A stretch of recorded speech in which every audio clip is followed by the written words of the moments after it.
আসসালামু আলাইকুম ওরহমতুল্লাহ বারকাতুহ। কোন দোয়া পড়লে 100% দোয়া কবুল হবে আল্লাহর দরবারে? আপনি যেই কোনো বিপদের যেই কোনো প্রয়োজনের দোয়া যদি কবুল করাইতে চান যদি যে দোয়া কবুল করাইতে হবে, আপনি দোয়া কবুল করাবেন,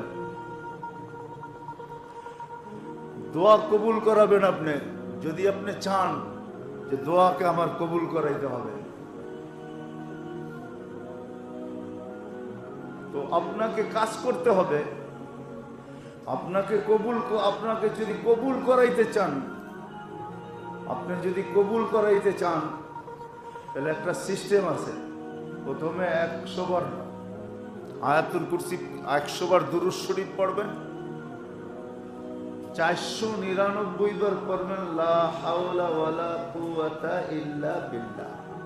এই পর্যন্ত, আগে না। কিন্তু যে সময় 500 বার পড়া হবে, শেষ বারে পড়বেন লা হাওলা ওয়ালা কুওয়াতা ইল্লা বিল্লাহিল আলিয়্যিল আযীম।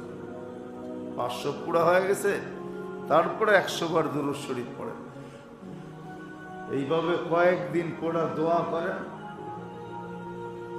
হাদিসের আলোকে, কিতাবের আলোকে বোঝা যায়, এটা এতটুক বলা যায় যে কোরআন মাথায় নিয়েও বলা যায় যে আপনার দোয়া কবুল হবেই হবে, হবেই হবে, হবেই হবে।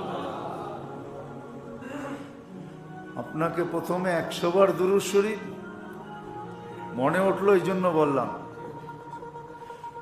499 বার লা হাওলা ওয়ালা কুওয়াতা ইল্লা বিল্লাহ।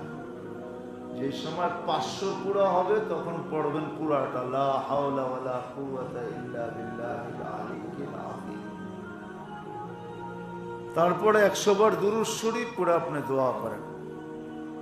বিয়ে হয় না, শাদী হয় না, বাচ্চা হয় না, চাকরি হয় না, বাকরি হয় না, ব্যবসা ভালো না, লাভ হয় না, লস হয়।